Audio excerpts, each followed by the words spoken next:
Hi everybody, it's Tammy with Gare. I'm going to show you a technique today called side loading. It's the reason Marianne's pieces always look so beautiful. This technique really brings your pieces to life and it gives them depth and character, and she showed it to me a long time ago, and once I learned it I really couldn't stop doing it, and I think you're going to love it. I'm going to show you right now. So just really quick before we get started, I just wanted to show you this really cute bunny. This also has the side loading in it, and it's done with pink, and you can see how it's just some shading that's put in there, but it was done with the side loading technique, and it just makes all the difference. So Easter is coming, so maybe we'll put it up on our Facebook page along with some instructions. So the supplies you need to learn this technique is the piece you'll be working on, the colors that you need, which is Green Acres and Black Lab is what I'm using today. You're going to need your water, a napkin, and also for demonstration purposes today I'm using these elephants so you can see how we side load along the seams and in some of the creases.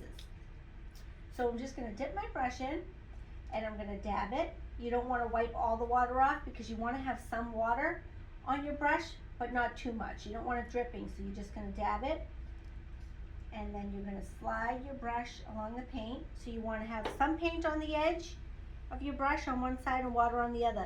And you can see there's a drip here. I'm just going to get that off because you don't want to have too much water on your brush. So just some paint on half the brush, and you're just going to put your brush on the edge of your piece, and you're just going to drag it around.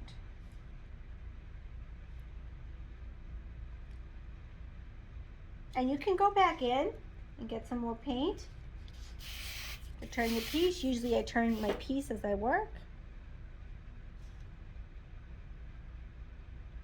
And you can see that it just gives you can go back in. I usually go back in, and as long as I'm not cleaning off my brush, you can just keep doing the same process. So you can see if you look close, it gives it like a shadow. So it's not just a hard line.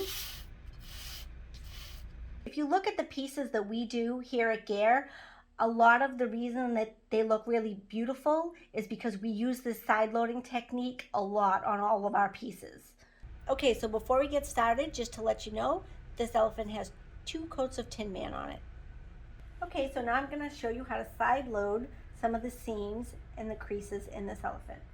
So you're going to dip, dab, and you want to try and take the clean part of the paint like this.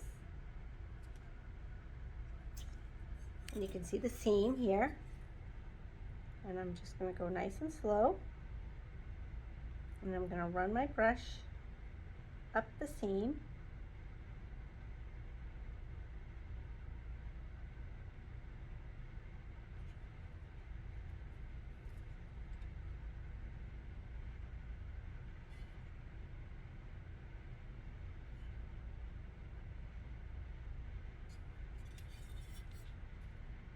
I'm going to dip my brush in again and dab, make sure there's enough water on my brush, and I'm going to come down this way. This was actually a request from a studio owner on Facebook, so anytime you want to see a technique, you can always ask and we'll put one on, or you can just go look on YouTube, and we may actually already have one on there. We may have done one of these already actually, but it's always good to show them again. We always have a list of video techniques, so we can always add it to that list. So I went underneath the lip here, and what I'm going to do is I'm going to go back in and do the bottom now. Because if you do it on both sides, it looks even nicer. Now if you get a close-up here, you see how you can see it's a little messy right there? If I go back in and I clean my brush off, I can just take my wet brush and just kind of clean that up a little bit. So when this fires in the kiln, this is just all going to blend in because this elephant has already been painted 2 coats of gray, so this black will just sort of blend in and look like shading. So I'll just do a little more here. I'm going to dip, dab, slide, and I'll do the crease on the arm. So that is a little heavy, so I can just leave it, and I'm gonna clean my brush off, and I'm just gonna go back in and go over it a little bit just to take a little bit of that out. So it is forgiving when you do this. You can just play around with it. I'm gonna clean my brush off so you can go back in and just clean it up a little bit.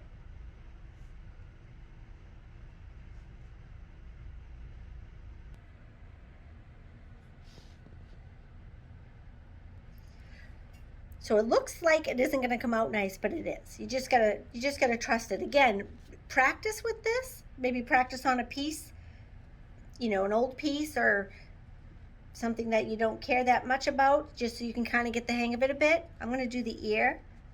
You can also practice on a tile. See how it's going to have a nice shaded look to it. So half the brush has paint and half has water.